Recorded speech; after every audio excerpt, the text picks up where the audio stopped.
Well, I think there's always been this promise of the democratization of the web, and there's been a lot of questions of how that actually works, in terms of what's going to happen, how are people going to use it, and you see it happening a lot, obviously, with the production side of the tools, and so it gets to a certain point, and I know, Scott, with the stuff that you've been writing about in terms of the short form work in regards to people monetizing, and some of the stuff, they had a panel today that was about the future of television. How do you see all that? Well, it's funny, the most interesting question we got during our panel today, which was had an amorphous title, was called New Media Goes to the Movies. And so I don't think anyone really knew what it was about. But we we did get a lot of good questions, which I think means it was a successful panel. But the most interesting question was if I'm an independent filmmaker, whether I'm making short form or medium form or long form stuff, I want there to be one answer, what is the sort of giant distribution sledgehammer that's going to solve all of my problems and sort of get everyone in America to know about what I just made?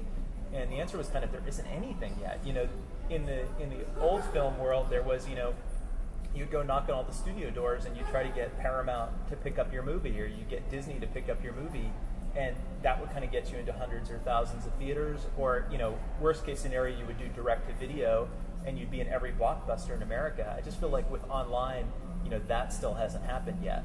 We don't have the giant sledgehammer that's going to break through everything. Is it even possible to have a giant sledgehammer anymore? I wonder, particularly with the blockbuster going, the way it's going, will there ever be the movie that everyone's seen that runs all summer anymore? I just read this article yesterday on the plane here, and here's what I think.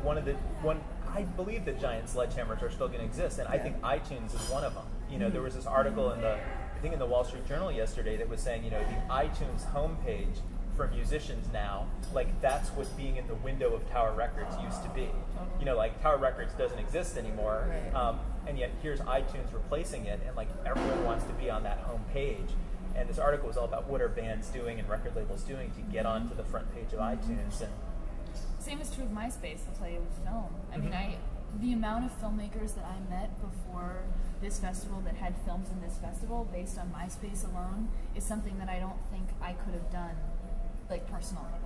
I wouldn't have had that access, I wouldn't have had time, and filmmakers from all over the country that I now say, oh yeah, we're MySpace friends, and we emailed, and whole relationships are being built. I mean, I guess another thing like that would be, I feel like I spend more time on YouTube than I do on MySpace. Yeah. And people tell me that when you get featured on the front page of YouTube, if some person at YouTube headquarters picks your video, it's a guaranteed million views. You will, whatever it is, it'll be seen a million times. That's pretty powerful. Mm-hmm. Well, and I guess I wonder, a lot of what I've been finding with these online sites, if they're going to make your movie available for a digital download, a lot of them are talking about a 70-30 split, which seems good if you can somehow generate demand for your movie. That's what it's about, though. That's what I find. It feels more and more with all these websites. It's so easy to have your film sellable on a website. It's exactly. Oh, sure, yeah, great. But the work is yours to do. But then it's totally because they don't market it. That's the thing about distribution now. It seems is that it's all about marketing and reaching your audience, which brings up niche, which we were discussing, which I think we should talk about.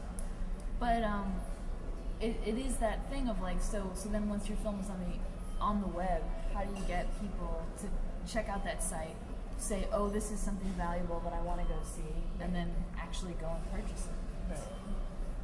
Do you want to talk about that? Because you have really good experience in terms of actually getting placement, getting your movie featured not just in retail, but I think you said on Amazon too, you figured out how to get them to put it in the right spot. Yeah.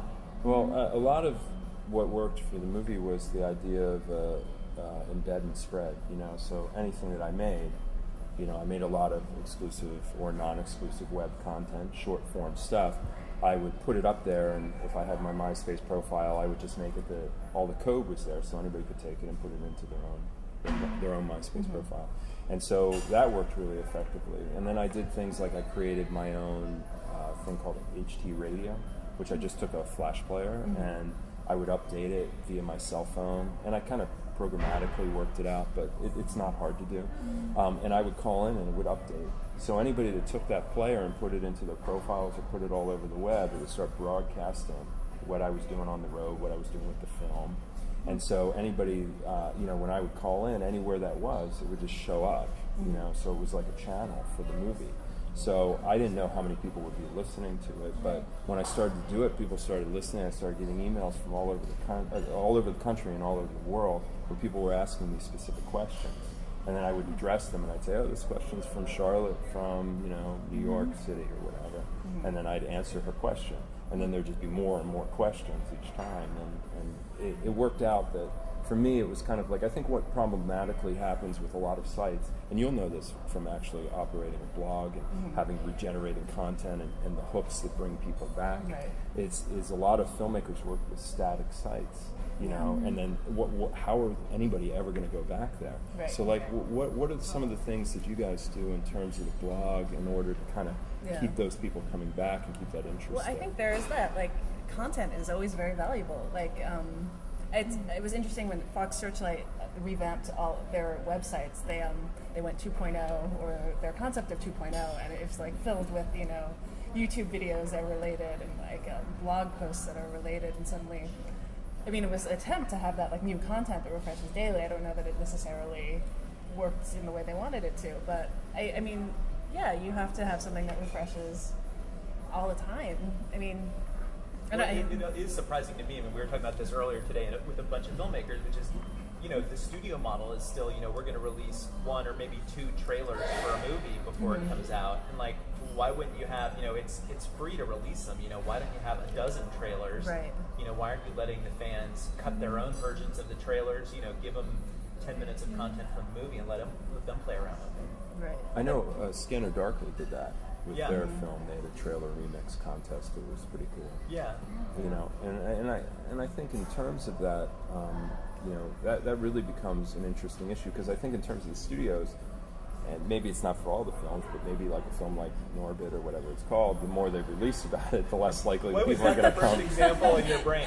Oh, yeah. No, but Norbit I was being sarcastic. Right. Yeah, no. Obviously. But I mean, I do like that idea that I do think there's validity to that idea, which is that sometimes people are afraid that the more you tell them about the film, the easier it is for that person to make up their mind and say, that's a movie I'm not going to go see.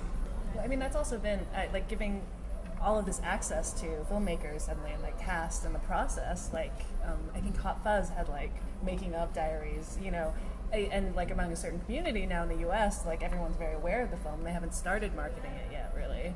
I mean, I think it can work in those situations, particularly if there's a fan base there. You're just feeding the fan base. But I mean, does that ever help you grow your fan base outside of the select group of aware people?